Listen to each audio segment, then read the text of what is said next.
Morning, I'm Adam Lupel, IPI Vice President, and it is my pleasure to welcome you to this policy forum. The protection of civilians in counterterrorism contexts, safeguarding the space for principled humanitarian action.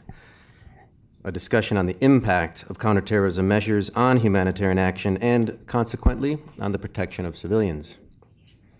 This event is in partnership with the Permanent Mission of Switzerland to the United Nations and co-sponsored by the permanent missions of Germany, Mexico, the Netherlands, and Peru. I think evidence of the shared concern on this topic and the great interest in this topic that we're seeing in the neighborhood these last 2 days. I want to thank our partners at the Swiss Mission for this event and also thank all of our co-sponsors for their continued support of IPI. Today's event follows yesterday's Security Council open debate on the protection of civilians, organized by Poland, during which both the Secretary General and the ICRC referenced the impact of counterterrorism measures on humanitarian action and the need for these measures to be designed and implemented in accordance with international law. This event forms part of IPI's dedicated program on humanitarian affairs and is of direct relevance to an ongoing research project on the United Nations Counterterrorism Framework and its impact on impartial medical care and humanitarian action, being conducted by my colleague Alice DeBar, who's in the back, who's really to thank for this event. UN counterterrorism resolutions generally refer to the need for counterterrorism measures to be in line with states' international obligations. However, relevant UN resolutions and UN counterterrorism entities have given member states rather little concrete guidance as to what this implies at the domestic level. The past decade has indeed seen a regrettable trend of states and multilateral organizations developing counterterrorism measures, which in their implementation have adversely impacted the provision of impartial medical care and the delivery of principled humanitarian action in armed conflict. Last month, IPI convened representatives from humanitarian organizations, UN counterterrorism entities, and member states to discuss these issues, where it was made very apparent that there is a real debate as to the way counterterrorism law and international humanitarian law interact in situations of armed conflict, and this has real consequences for the protection of civilians caught up in these conflicts. This event provides an opportunity to identify better ways and means of ensuring that counterterrorism measures do not adversely affect the protection of civilians. Instead, they should safeguard and ensure the protection of healthcare and principled humanitarian action. We have a great panel here this morning to discuss all of this. But before I introduce them, I would like to give the floor to Ambassador Jörg Lauber, Permanent Representative of Switzerland to the United Nations, for opening remarks. Ambassador, please.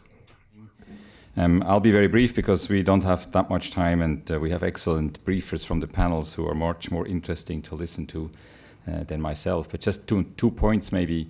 Why do we do this today, and what really is the issue? First of all, why today? Obviously, it's linked to the open debate we had yesterday in the Security Council. But at the same time, we wanted to provide a space for a bit more of an informal discussion than what usually is the habit in the Council. Secondly, or linked to that was I wanted to mention is it's really interesting. We discussed it briefly before. The fact that so many of you are here this morning, but also the fact that we have so many side events linked to the debate in the Council shows that there's really a lot of interest in the issue of protection of civilians. You know, Switzerland also chairs the group of Friends of Protection of Civilians, so we're very happy to see this development. It's really a lot of push for the issue. Now, why this discussion? Why this particular question about the correlation or the potential conflict between measures, counterterrorism measures and protection of civilians? Adam gave a few examples or pointed it out already. On first sight, everything should be well, of course, because counterterrorism measures should help the civilian population and protection of civilians should do the same. But in fact, we have increasing evidence from the field that it isn't as easy as that. especially when counterterrorism measures hinder the actors to really provide services that help the civilian population, that they're there to protect the civilian population. One example, of course, are UN sanctions that can have a negative impact on humanitarian activities. Another example are certain donor policies that limit the capacity of humanitarian actors to deliver the aid according to the principles of impartiality, neutrality, and independence. And our panelists will give you some examples of that. I think we as states should really try to do everything to address this and to avoid the dilemma between these two sets of measures. But how can we do that? And I think it's two things. We need, on the one hand, to raise awareness for the issue, and then secondly, come down with a set of practical measures. Raising awareness for the issue, I think we are doing not too badly. If I look at how many people are here this morning, and again, how many people take an interest now in protection of civilians at large. Secondly, practical measures. I was going to give you all the solutions, but let's listen to the panelists.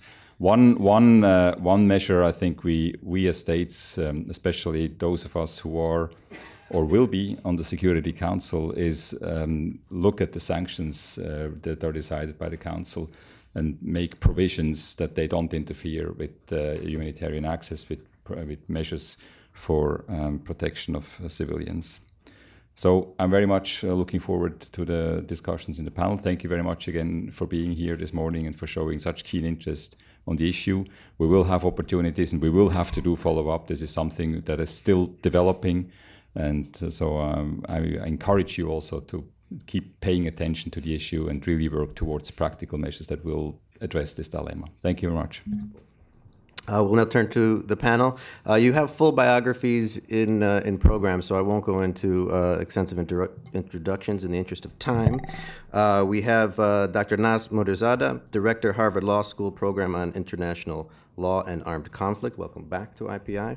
Mr. Yves Decour, Director General, International Committee of the Red Cross. Actually, we spoke briefly this morning, but I didn't mention, actually, it's a welcome back to you as well. You spoke here several years ago, so thank you for coming in. And Ms. Marine Buissonniere, independent researcher and consultant working with the UN Special Rapporteur on Health and former International Secretary General of MSF. That will be the extent of my introductions, and then I will turn the floor to Nas. Nas, the floor is yours.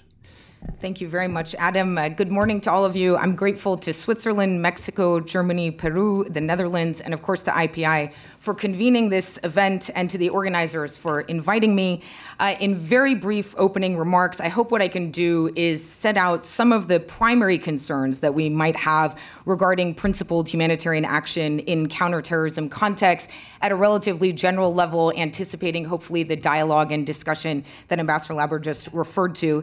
And I'll conclude by highlighting two areas where counterterrorism measures pose risks to the realization of the international legal framework concerning protection of civilians in armed conflict. So I thought what I would do is give a few brief thoughts on the way that we talk about the relationship between international humanitarian law and counterterrorism norms, and then say a few words about the state of the debate. So where are we right now in terms of how we are identifying some of the risks posed to principled humanitarian action in situations of armed conflict? And then, as I said, close with sort of two examples of what those dilemmas might look like. And I understand we'll have an opportunity at the end to discuss solutions and practical ways forward. In my view, we tend to talk about counterterrorism and IHL as though they are in a relationship with one another, walking hand in hand, sharing a common purpose, and it's easy to feel this way. Both regimes tend to use terms like civilian, proportionality, humanitarian, and it lends itself to a notion that we are merely faced with a technical question of how to guide states in picking and choosing which rules apply to which people or which situations in any given context, as though these are alternative sets of norms created to address and solve the same problems. I'd like to suggest that we avoid this misrecognition and this way of thinking about the relationship between these two bodies of norms. It is not a value judgment to suggest that counterterrorism and IHL are distinct. and aim at different purposes. It does not make CT good or IHL bad to make this observation. I'd like to assess a few key differences between the two sets of norms before moving forward. The first is, of course, as we all know, international humanitarian law is a treaty and customary international law-based regime developed and ratified by all states over more than a century. Counterterrorism norms, as we tend to think of them in the contemporary context, are rooted largely in a series of UN Security Council resolutions decided under Chapter 7 authority and have largely been promulgated by the Security Council upon all states, a very different set of background approaches. Second, international humanitarian law is an international legal regime crafted specifically for the emergency of collective violence between states and collective violence between states and non-state armed groups. It is the determination and reflection of states over time about how they wish to regulate collective violence. Third, IHL and counterterrorism are rooted and based in very diverse institutional frameworks, bodies of relevant experts, and a notion of time. Counterterrorism tends to have a real sense of urgency, immediacy, the need to work at high speed. IHL, as a body of international law, tends to be decided over time with negotiation, diplomacy, reflection between different governments and actors. And finally, IHL is a system of norms and institutions. It is not merely a codex of rules from which we select, but rather an entire normative universe that states have determined we enter into upon the identification of the emergency of armed conflict. What we are talking about today is what happens when those two worldviews, sets of norms, and processes come into contact with one another. One, an international legal regime laid out to regulate the situation of armed conflict, and the other, a transnational criminal law regime designed to thwart, criminalize, and punish individuals and groups engaged in terrorism in a variety of contexts around the world. We must keep in mind that these bodies of norms have distinct origins, different identities as a matter of law, and may see the same factual situations through very divergent lenses. So for its part, IHL, as the primary normative framework underpinning protection of civilians in armed conflicts, presumes that there is a distinction that we must maintain between war and peace, and is only applicable in situations of armed conflict. Meanwhile, counterterrorism frameworks often blur the lines between war and peace by combining elements related to armed conflict with elements connected with the resort to force and law enforcement. Where counterterrorism framings may dominate in a particular situation, the legitimacy of protection of civilian initiatives may be contested because CT framings reject at least two primary premises underlying principled humanitarian action. First, IHL sees humanitarian assistance and protection to fighters or to combat and civilian populations, especially purported enemy civilian populations, as legitimate and indeed mandatory. Under a counterterrorism framework, the same support may be primarily perceived as dangerous because it can help free up the resources of terrorist groups. Second, IHL considers that some forms of violence, irrespective of who undertakes them, are not unlawful so long as they comport with the rules of armed conflict. The basic impetus behind this is to encourage armed actors to adhere to the rules during conflict and create conditions for negotiation and reconciliation to bring an end to conflict. Meanwhile, counterterrorism approaches conceptualize any act of terrorism as always unlawful. Under this rationale, several states have enacted legislative frameworks drawing support from the practice of the UN Security Council that penalizes as terrorism certain acts that constitute forms of humanitarian assistance and protection that are foreseen under IHL. Against that backdrop, an array of humanitarian actors are concerned increasingly about criminalization and other illegitimate restrictions on humanitarian action in counterterrorism contexts, including some sanctions regimes. These stakeholders include not only humanitarian actors and states and UN agencies that support them, but also all of us who may at some point find ourselves in need of assistance in situations of armed conflict. That concern is sharpest when designated terrorist organizations control territory or access to populations. And in recent years, we have seen this tension in diverse places such as Afghanistan, Colombia, Gaza, Mali, Yemen, and many others. I just want to highlight a few trends briefly, and then I'll close. First, over the years, and I would say particularly in the last 5 years, we have seen the emergence of a wealth of research, evidence, and empirical data supporting the notion that counterterrorism norms are having an impact on principled humanitarian action in armed conflict. There was a time in this debate that we would say, is counterterrorism having an impact? I think today we can say with some certainty, indeed it is. And the more important question before us is, what do we do about it? Second, I think we've observed in much of this academic, NGO, and UN research that once these dilemmas are enshrined in vaguely drafted counterterrorism resolutions and domestic laws, it is very difficult to change them. Once these dilemmas are cooked in, if you will, to legal language, parliamentarians amongst you know that it is very difficult to go back and amend existing laws, particularly those associated with the sensitive topic of terrorism. In many cases, we observe that humanitarian concerns are playing catch up in order to try to re-enshrine or re-engage notions of principled humanitarian action. And finally, many humanitarian actors indicate, particularly in light of the rise of ISIS and the concern about foreign terrorist fighters, emboldened CT institutions, that restrictions emanating from CT norms are tightening in crises around the world. I'll just highlight two particular dilemmas that we have observed in our research on this issue.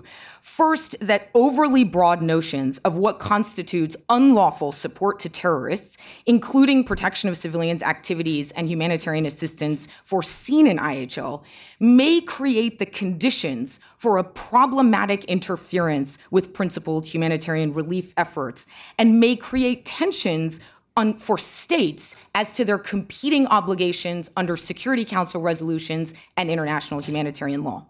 Second, normative commitments concerning impartial medical care, that is, for all wounded and sick who are out of the fight, including, and I would say especially, the wounded of the adversary, are at the very root of the protective regime established in IHL. I think for many of us, medical care is in some ways the foundational norm of international humanitarian law. Where this care is in effect prohibited, directly or indirectly, under counterterrorism measures, a key pillar of that foundation is at risk and is in danger of being eroded. I think there are many approaches and solutions, and I look forward to discussing these with you and to hearing from my co-panelists. Thanks very much.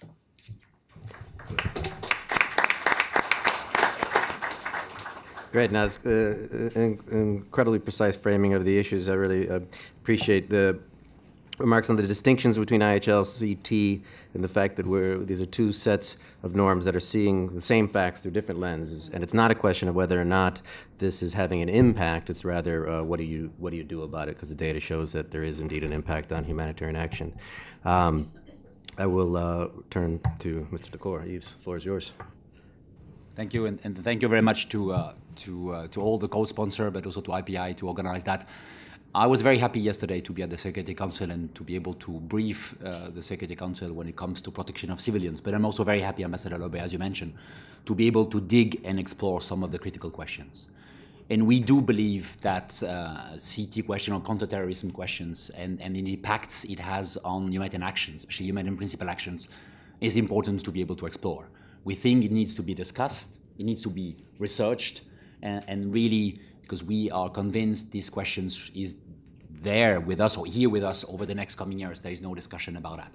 And what I would try to do is, and no surprise, you will see some convergence with Naz. I would just briefly tell us from I would say a field perspective, what are the impacts?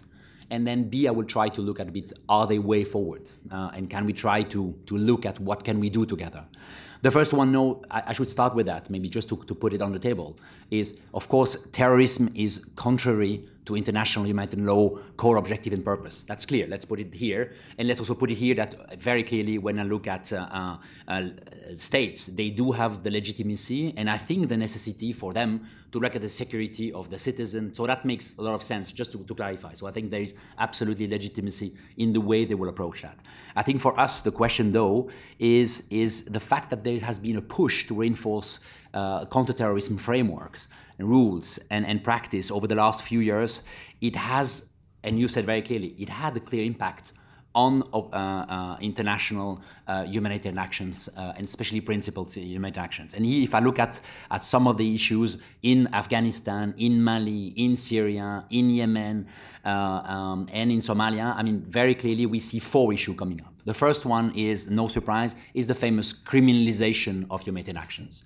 The fact that we are able to think about humanitarian actions being a criminal actions is changing, in a way, the landscape in which we operate, right? I think if I think about treating, in fact, as you mentioned, as wounded fighter, wounded combatant, this is really at the core of what we do and what international humanitarian law allow you to do. And today, very clearly, there are moments where medically treat a wounded fighter, where she or he is labeled as a terrorist, can lead you to jail under the charge of providing support to terrorism. And that's a huge change, right? And I think I've seen over the last few years how difficult sometimes it has been to engage with state at that level specifically, with really major issues when it comes to that. So, and this is not a surprise here, this is the result of also unqualified prohibitions of act of material support or service or assistance to or assistance with terrorist organization found in certain criminal law. So the fact it's not qualified also make it much more difficult. The criminalization of humanitarian actions, but not just the actions, also the engagement, the relationship with, in fact, stakeholders, and especially when stakeholders are designated as terrorist organization, may be said somewhat reflect what we consider more and more a non-acceptance, or at least a doubt, about unprincipled humanitarian actions. There is a sense that somewhat you can't engage with a certain numbers of people, stakeholders, groups, and somewhat through that, very clearly a challenge to humanitarian actions, and especially to neutral, independent, impartial humanitarian actions. And of course, what we see clearly is here related, and that's my second point, beyond the criminalization, what we see appearing is then 2 issues. One, there is a risk absolutely to create a notions of good victims who have the right somewhat to be helped, and victims who do not deserve to help because they are under the control or on the territory controlled by a non-state armed group labeled as terrorist. And here there's a huge issue. And we've seen that in Iraq and Syria as an example. And that's a really serious problem, where in fact, deeply impartiality then is really discussed and challenged when it comes here. The second issue related to criminalization is in fact the trust. And here, if I look at over the last few years, not a surprise for you, but trust is becoming a rarer commodity. Very clear, across the board, by the way, not just for humanitarian or for state, in general. But of course, if you start to have some doubt about what is the objective of humanitarian actions, if you start to allow criminalization, or at least to discuss that when it comes to providing help in a very specific situation, it is also undermining the trust and the way we are building trust with, in fact, people first. And I think we've seen over time people challenging us more in a world where, in fact, there is a lot of tensions, polarization. For an organization like the ICRC, or if I look at my colleagues from National Society, National Red Cross or Red Crescent, I mean, it's absolutely critical that they're able to demonstrate on a daily basis that they are impartial and neutral. This is central. And I would argue that impartiality is even more important these days. And to do that, it's a need-based. You can't be squeezed into a situation where you don't have the right to do that because potentially it's criminal. So I think there is really a sense around that. So first issue, criminalization of human actions. The second one, the impact it has on us, on the trust, and potentially on our ability to be impartial and creating somewhat a category of victims, the one who have the right to receive it, the one who don't have the right. The third one is really clearly the impact it has, and Naz talked about it, the impact it has and the interplay it has with international humanitarian law. And here Naz was very clear on some of the elements, the compatibility or not of CT measures with certain area of international humanitarian law. Deserves really a very, very, very close attention. One is rules governing relief operation, rules protecting the wounded and sick, as well as those providing medical assistance, entitlement of impartial humanitarian actions to offer their services. We need to be very careful and very specific about what are the questions. But what worries us even more is, if I look at the last few years, is in fact the sense that these tensions between IHL and CT measure somewhat might reinforce the wrong perception that the legal framework provided by international humanitarian law is not adequate to deal with contemporary transnational terrorism threat.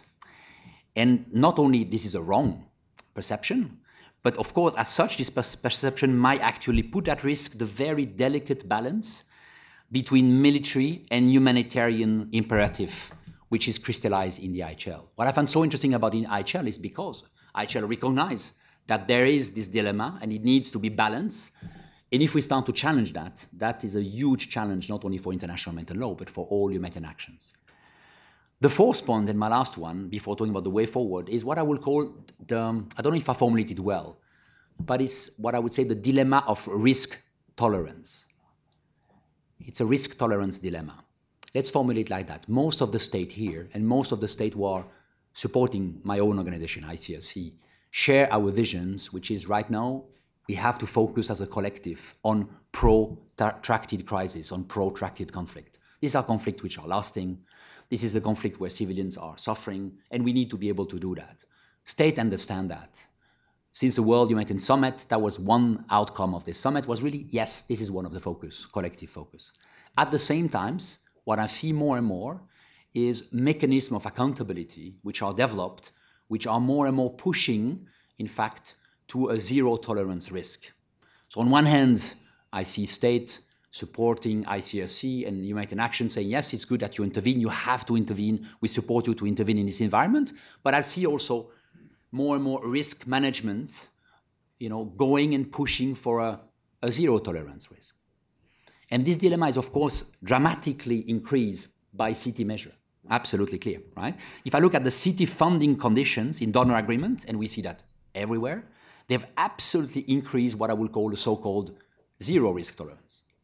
So these days, when we have auditing coming to us, they audit more and more, not just on what we do in terms of quality, or what we do in terms of efficiency, but they also more and more look at, in fact, CT measure, and they start to look at, this is the framework in which they start to look at us. And if they push that, if we continue to push that, what I can announce you is some of the states, you won't be able anymore to finance the ICRC. And it's maybe not the problem to finance ICRC, but you won't be anymore possibly be able to, in fact, finance impartial, neutral, independent response in the very same context, which I believe cannot just look through a security lens. So there is really something that we need to reflect. Because CT, and you mentioned that already, CT measure has now not just been dealt with through a security angle, now it has really found its way through, in fact, application, concretely, of a lot of accountability framework in which we operate. And here there is really a dilemma that needs to be well thought through, because it really might push us, all of us, in a situation which will not allow us anymore concretely to operate over time. So what's the way forward? I just would like to be very quick on the way forward. I think the first element is being aware of the impact on CT measures, on humanitarian actions, and without being dogmatic, without complaining, but just be aware of that and being concrete about that. That's, I think, is the first one. And I think this debate is a very good one. I think we should do more, possibly in terms of research and looking into that. I think second point is, I think we should ensure that any new legal framework as part of a CT strategy do not challenge principal humanitarian actions. It sounds basic, but I think we should really look into that very carefully. What we've done, ICRC, and I think we're not the only one, but we've been calling for the implementation of humanitarian exemptions or exceptions, if you want, whose objective is to shield principal humanitarian actions from criminalization by excluding from the scope of CT's framework the application of humanitarian activities undertaken by impartial organizations like the international, like the ICRC. In our view, humanitarian exemptions appear to be the most effective way of managing tensions between CT's measures and international humanitarian law obligation, and should be introduced in all relevant CT measures. It's possible. It should be looked at. It should be very specific, but it's possible. There are some examples. They are rare, sadly. The European Union Directive on Combating Terrorism includes such a cause. It was being adopted last year in March 2017. The UNGA resolution on the UN Global Counterterrorism Strategy 2016 as well. But it's not enough. It's not enough at all. So I think we need to push to make sure that we're moving in that directions. Last but not least, I think it's also a work for humanitarian sector as such, to also not just engage now with state, look at the legal perspective, which is important, work on the trust questions in the field, but looking also at their own model. Very clear. I think we should ask ourselves some critical questions. And one of the questions is, how do you deliver, in fact? And how do you ensure that what you deliver on the ground is really well controlled, arrive to the right person? And we could not promise 100%, but it's very clear that we need to be able to do more. And here, maybe one of the big questions for us over the next coming years is, how do you work in this environment when you have to be absolutely radically principled? And I think the key questions you should ask yourself is, do you have yourself contact with the stakeholders? You have yourself the ability to really operate on the ground, or are you operating through partner? And these questions will be challenging questions because, of course, it's not exactly the same response. So I think what you will see also is possibly a real reflections about the model of certain actors on the ground. Thank you.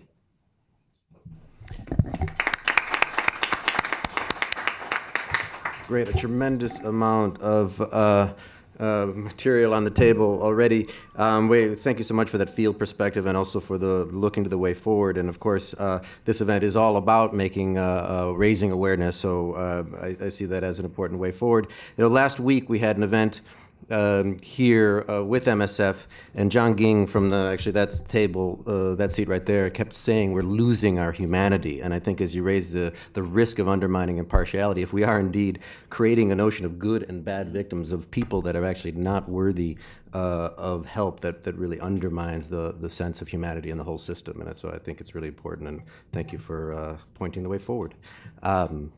Marine, the floor is yours. Thank you. And I'm very grateful to IPI, to Switzerland, and to the co-sponsors for this event today and for the opportunity to follow on such an illustrious panel. I will hone in on a specific issue and focus on the question of criminalization of medical assistance when it comes to national health workers, medical doctors in country. And in that sense, follow nicely from the broader presentations of my co-panelists. Secretary General Ban Ki-moon, in his recommendation pertaining to the implementation of Resolution 2286, referenced specifically and noted that health workers should be entitled to provide care in all circumstances without incurring any form of harassment, sanctions, or punishment. That sounds like a reasonable statement, and yet today, more than 2 years after the adoption of these resolutions and after Secretary General's statements, health workers continue to be arrested and prosecuted by states for providing impartial care. Over the past period, I've contributed to a research commissioned by the UN Special Rapporteur on Health in collaboration with the Safeguarding Healthcare in Conflict Coalition and the University of Essex to look at this issue of criminalization of impartial care.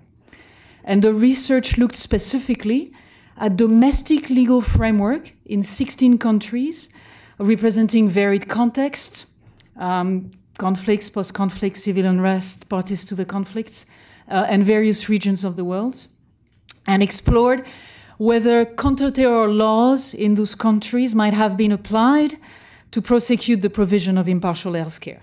The research also looked at general criminal laws that might have been used and administrative sanctions, which are beyond the remits of today's discussion. And it focused specifically, as I mentioned, on domestic medical personnel. So I'd like to share with you some highlights of this research, which will be released next month. Of course, prosecution of healthcare professionals for providing care to individuals that are listed or named or labeled as terrorists, insurgents, or enemies, it's not new. These examples exist from Latin America. You can think back to doctors providing medical care to some FARC fighters, or Sendero Luminoso in Peru. You can think about Southeast Asia Maoist movements, or Kosovo or Turkey, where in those cases you've had medical professionals that have faced prosecutions for providing care. And yet, while such examples remind us that prosecution of impartial healthcare predates the rise of contemporary forms of global counter-terror frameworks, the terrain, as we've heard, has dramatically changed in the past 2 decades. The aftermath of 9/11 saw a large number of legitimate desire to have new conventions, decrees, doctrines, laws to prevent terrorist attacks and minimize their impact if they occurred. And alongside with those, we saw the concomitant swell of prosecution against medical professionals. Now, to be clear, none of the counter-terror laws and regulations that I surveyed in the research that I reference explicitly refer to the provision of medical care as being forbidden, nor as being considered as material support to terrorism. Nor do these laws explicitly allow the provision of medical care to banned groups, though there's a small number of exceptions, as we've heard from our ICRC colleague. But the vague and broad definitions of terrorism and support to terrorism have opened the door for interpretations and have opened the door to casting the provision of medical care as a form of illegitimate support, and in so doing to criminalize those that provide it.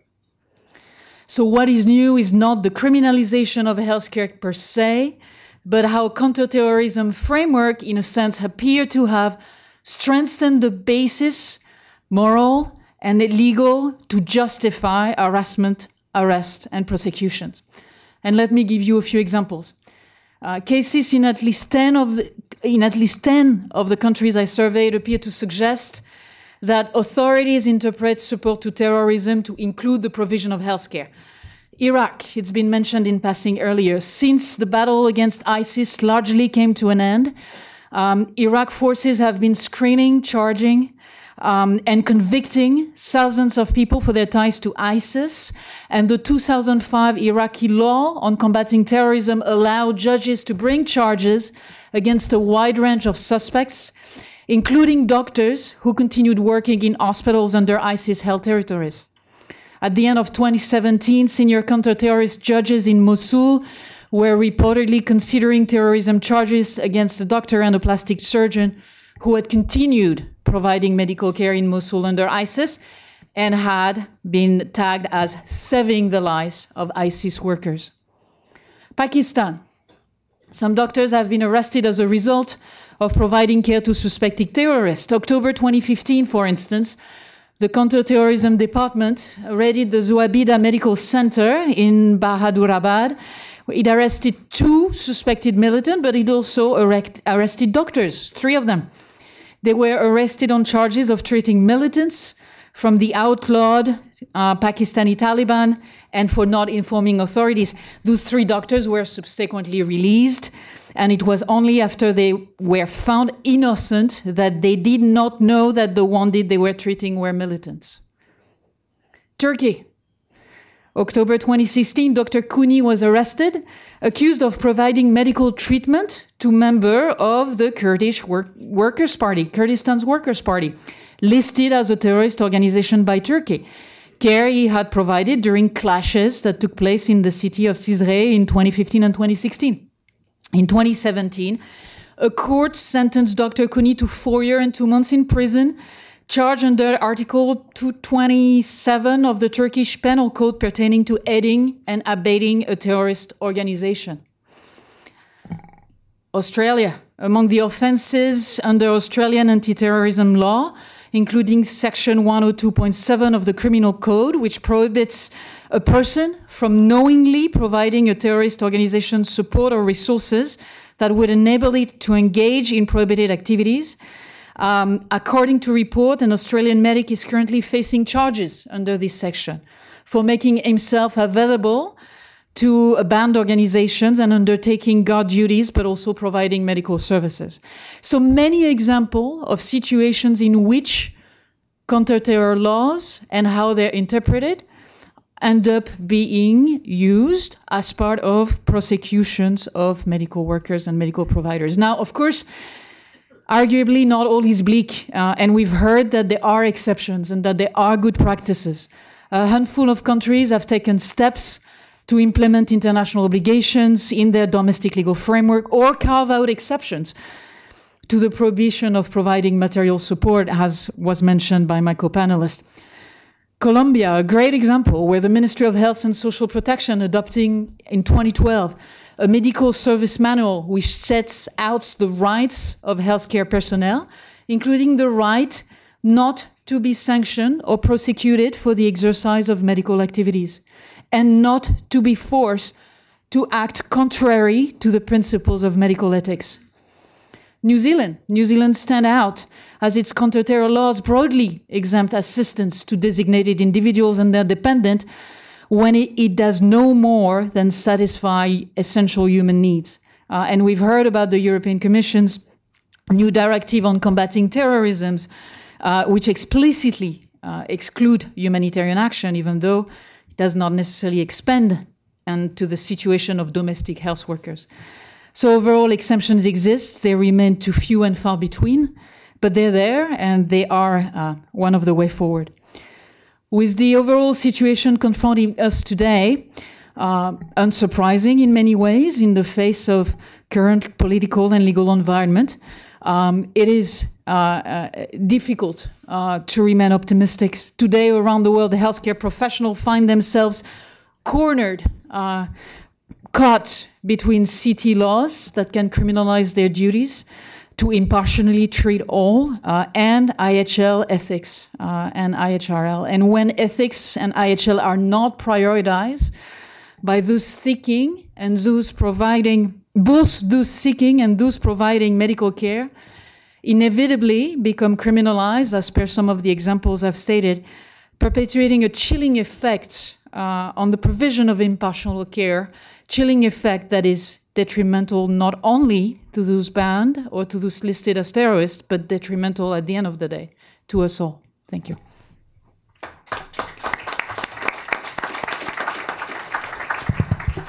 Great, Marianne. Thank you. It works very, very well with the previous presentations. Thank you for the focus on healthcare and the disturbingly many concrete examples of the real impact here of counterterrorism laws and delivery of medical care, but also appreciate the positive examples. All is not bleak. So it's a good way to point the way forward, even if they are few and far between.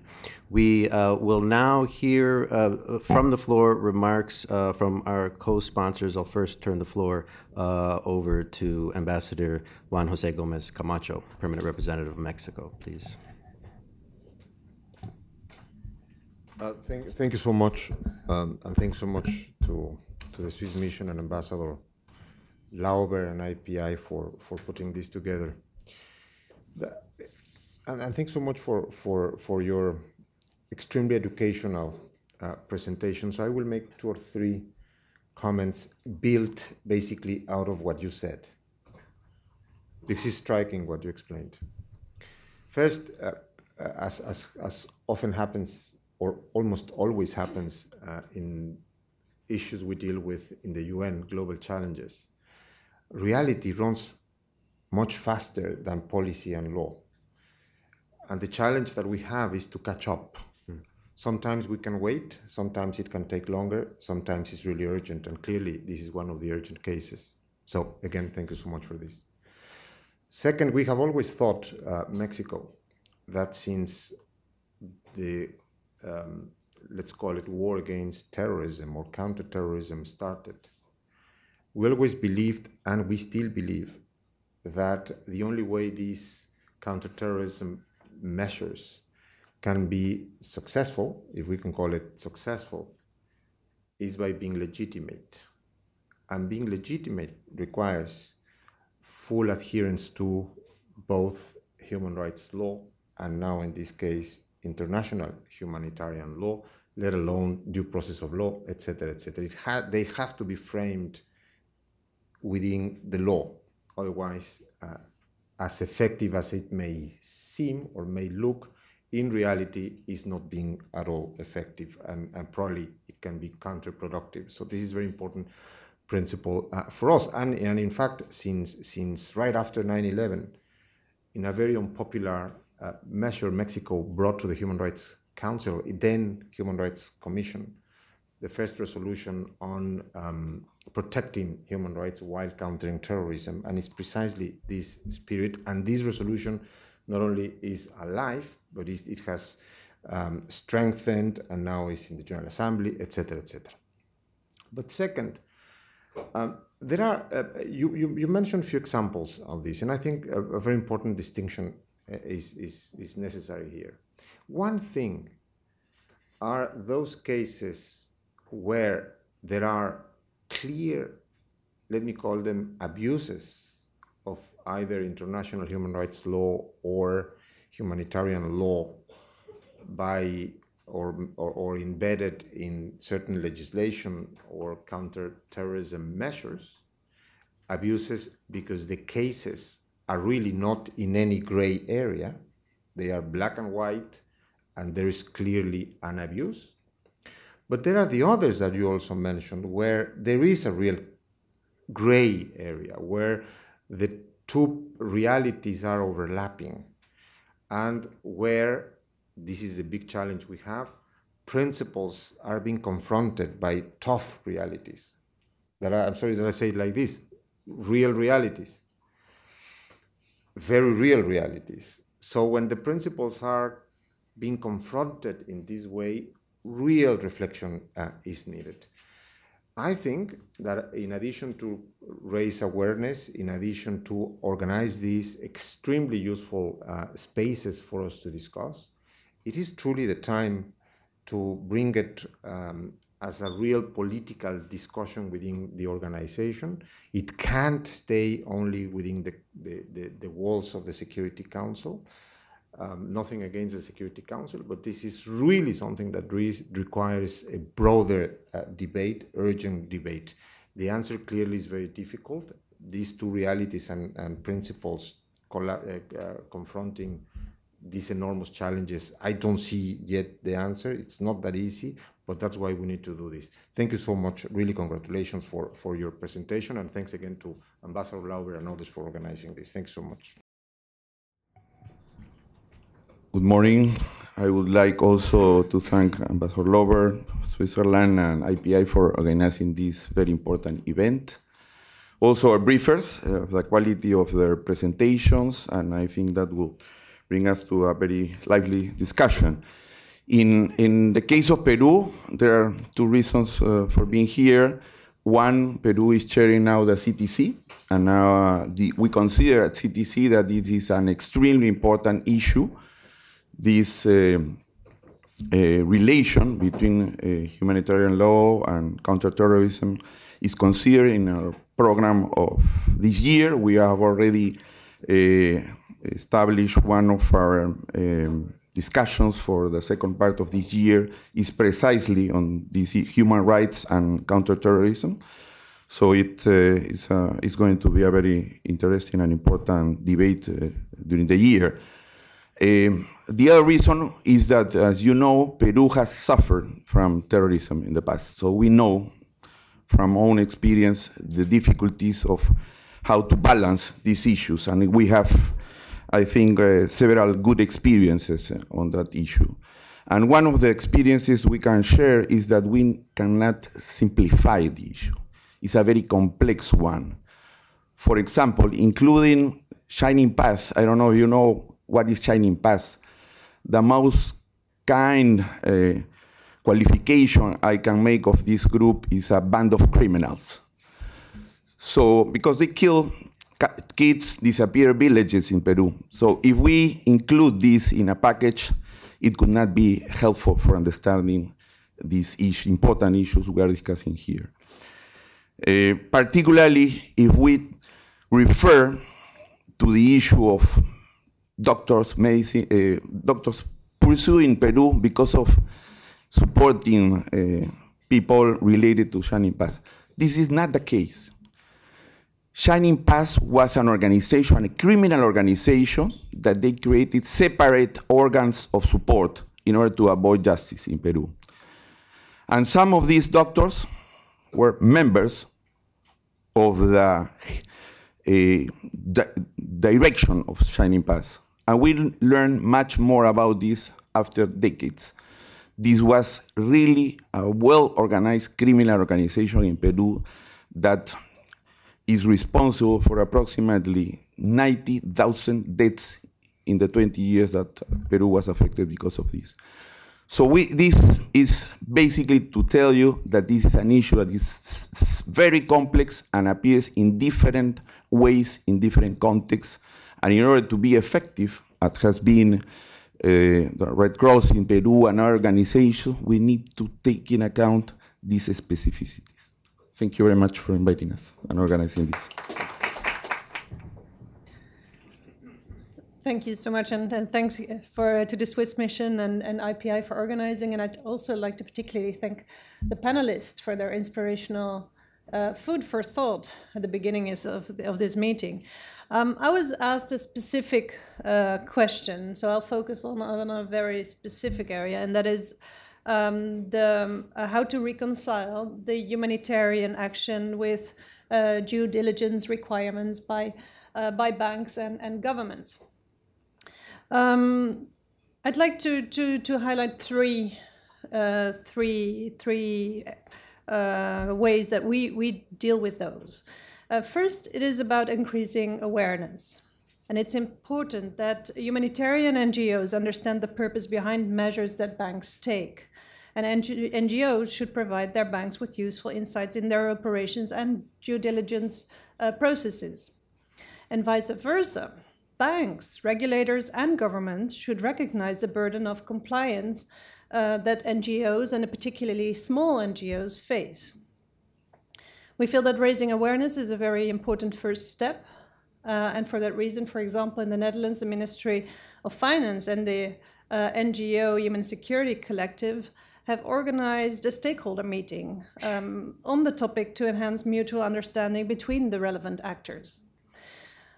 Secondly, governments and national banking associations could provide more guidance to NGOs how to comply with CT measures and sanction regimes. And national banking associations could provide guidance on the banking requirements. And at the same time, we have to acknowledge that there is an increasing burden of non-compliance, and it has been mentioned here before by the panelists. And common due diligence requirements would lift some of the burden, and international cooperation through organizations is key in that.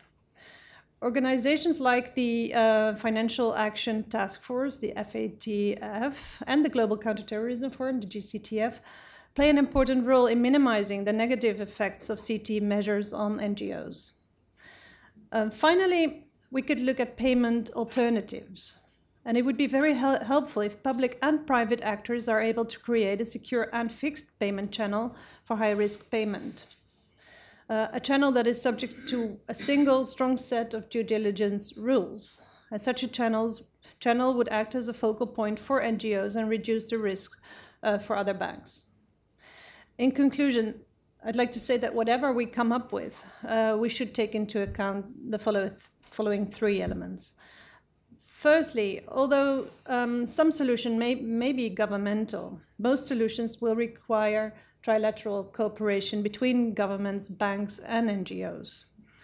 Secondly, the implementation of CT measures differs per country. Therefore, the impact of CT measures on NGOs depends on the location where NGOs are active.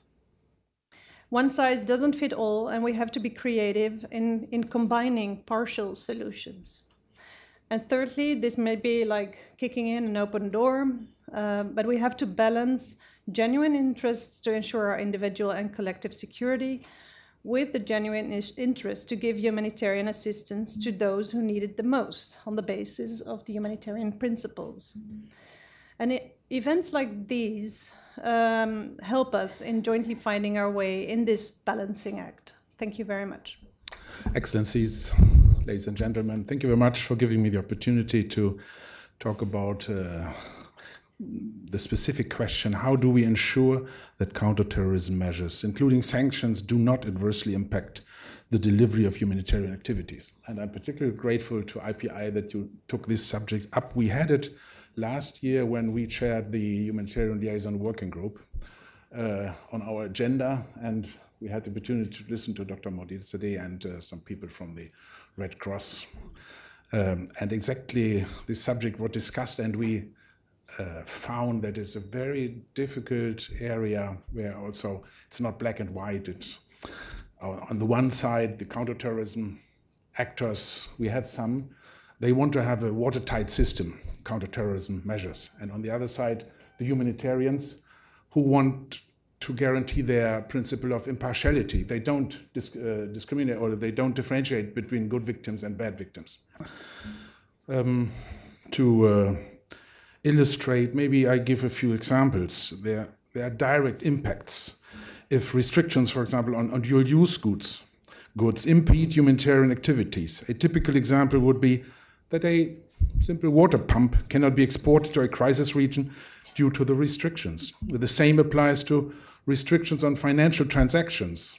We just heard it, where humanitarian NGOs are prevented to transfer money needed for the operations in certain countries. We just had in our mission last year concrete example, not in the context of counterterrorism, but in the context of sanctions. North Korea, one of the big German banks just decided to close its activities in North Korea because they didn't know exactly what the consequences could be for their banking activities.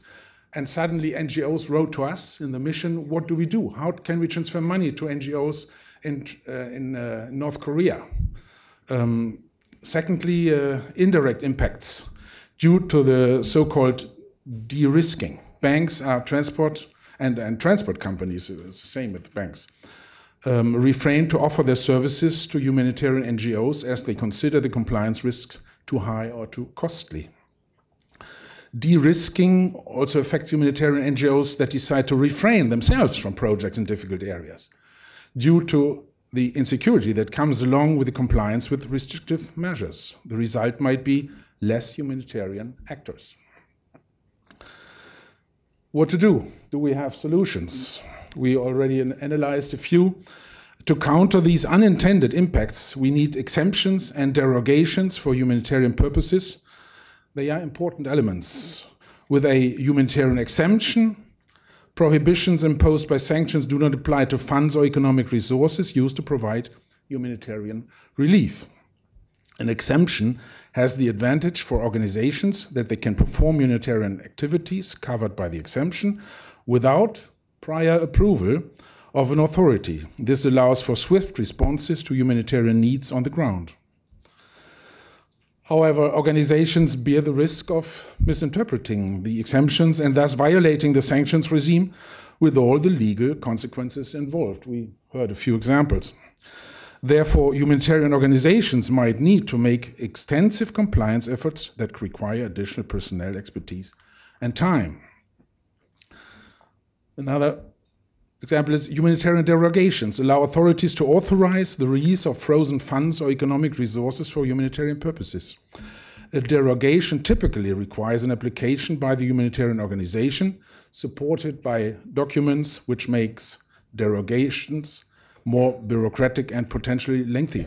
On the other hand, there is more legal certainty for the organization as they get an official certificate attesting the exemption from sanctions. This can improve chances that transport companies or banks do not refuse a transport request or a financial transaction. Also, authorities can usually exercise some discretion as to the extent of derogations, which can allow for some flexibility. Let me conclude. Please, let me reiterate that it's of high importance, and this is a real concrete problem for NGOs and from the humanitarian sector. It's of high importance that exemption clauses are phrased with appropriate and clearly defined parameters. They should be based on the humanitarian needs, stipulated in humanitarian response plans or appeals of the ICRC. Thank you.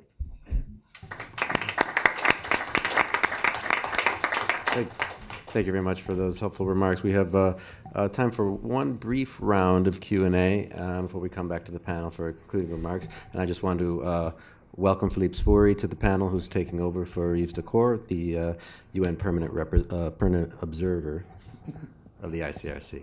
Okay, the floor is open, and we've got here in the middle. Yeah.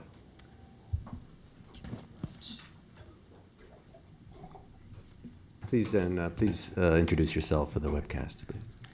Thank you very much. I'm İpek, the legal advisor from the Permanent Mission of Turkey to the UN, and I would like to first thank, of course, IPI and all the other co-sponsors for organizing this event, and the panelists for their remarks on such an important issue. Turkey has also been following this debate here in New York, which has been ongoing for the last couple of years, with the assistance of some permanent missions and also Professor Moderzadeh. So we welcome also these awareness-raising activities. This is an important issue, but also a very challenging issue, indeed, for governments, and especially those governments which are suffering from terrorism and fighting against terrorism day to day. And who also feel the urgent and acute need to protect their citizens, as was said by the Director General of the ICRC.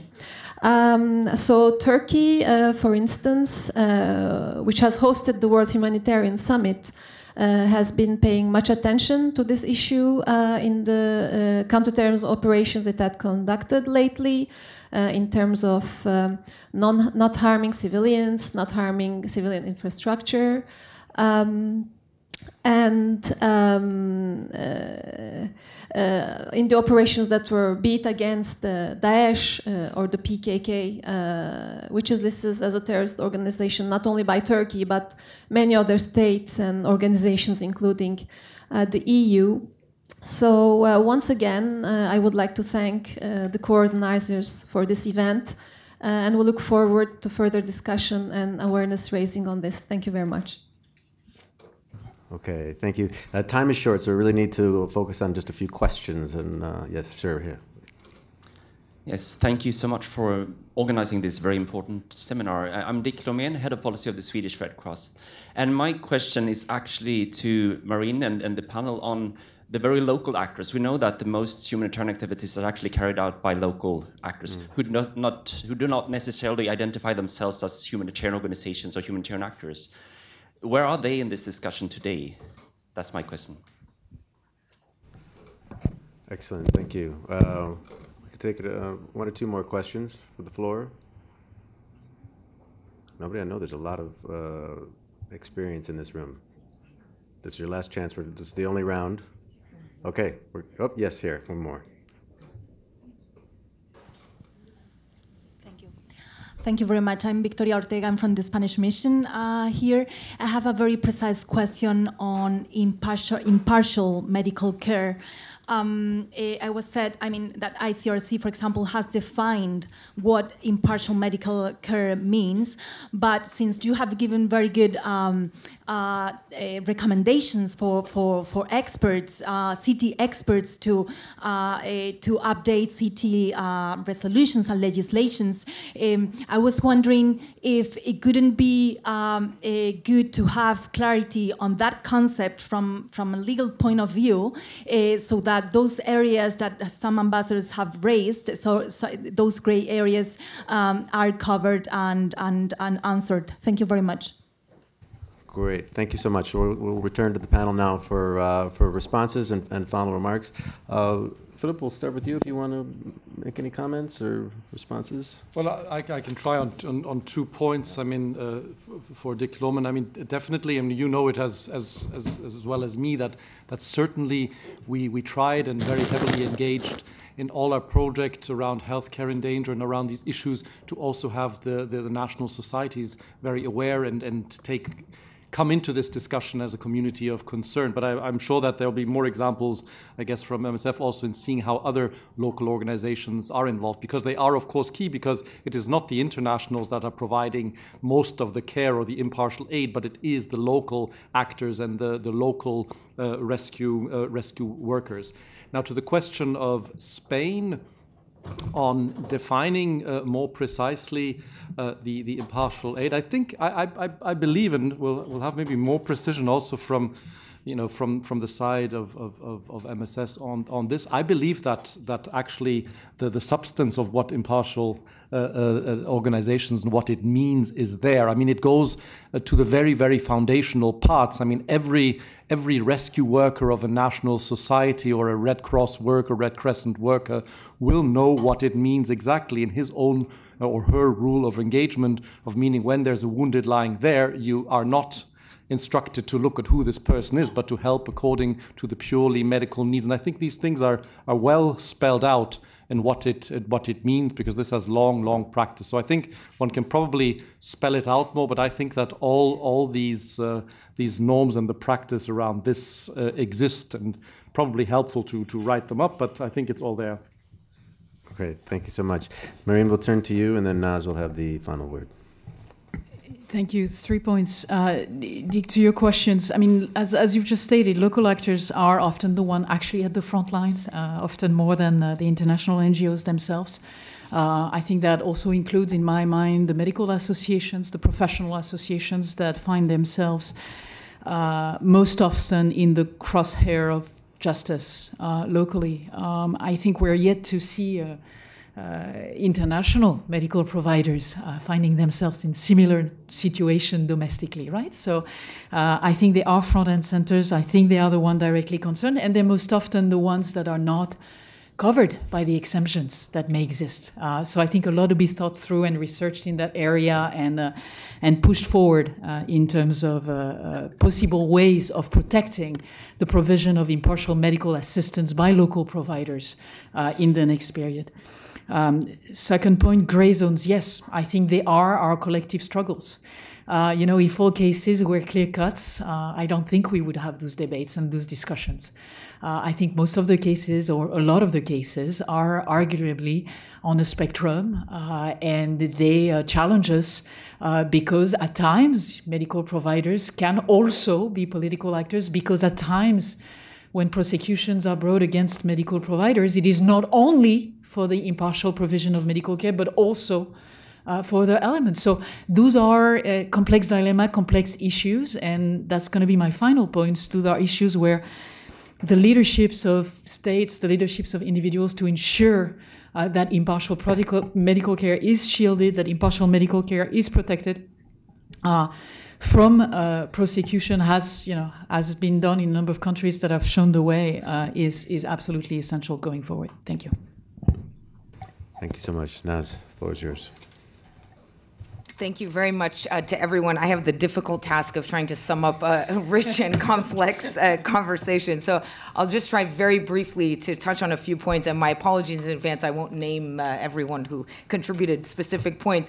But I think what I'm hearing, and I think for those of us who have been having these conversations in various forums here at IPI and elsewhere over the last few years, what's really, I think, energizing and invigorating about this conversation is I think for the first time there is really a shared perspective that this is a dilemma, that we need to identify solutions, and that states are capable of identifying those solutions. And I think that is more than we have been able to achieve in many other conversations in terms of a shared view of those very core concepts.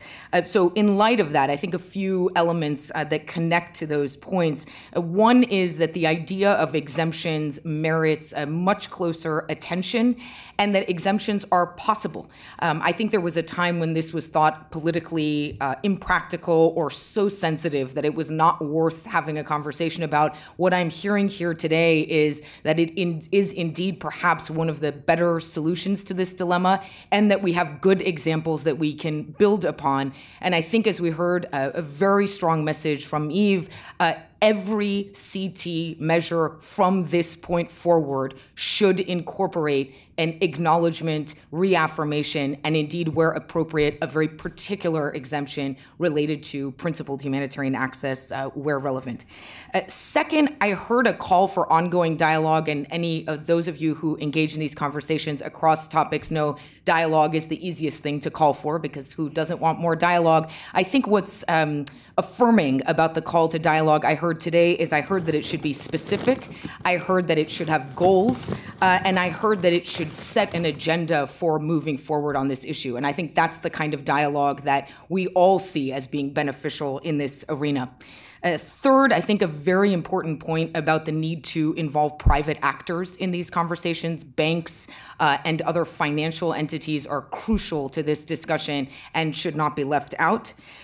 Fourth, that we need to ensure comprehensive coverage of the really astonishingly vast array of CT bodies and institutions that are out there. So the idea that from FATF to GCTF to the other alphabet soup of acronyms related to this, regional, international, and domestic, it is crucial that we understand what are the various CT bodies promulgating regulation, many of them working in contexts where they simply would have no reason to even imagine that their work would be related to humanitarian issues. So awareness raising, educating, and also providing templates and models that they can utilize in the kinds of regulations that they are promulgating. Fifth, I heard that this is a difficult and complex issue, but that we need to be ready to engage that difficulty and complexity. We shouldn't be afraid of it, and we should really acknowledge that some of these issues are acutely political, but in their nature of being both political and related to vital security interests and broad moral principles, we should, I think, continue to endeavor to balance those and bring them into conversation in these efforts.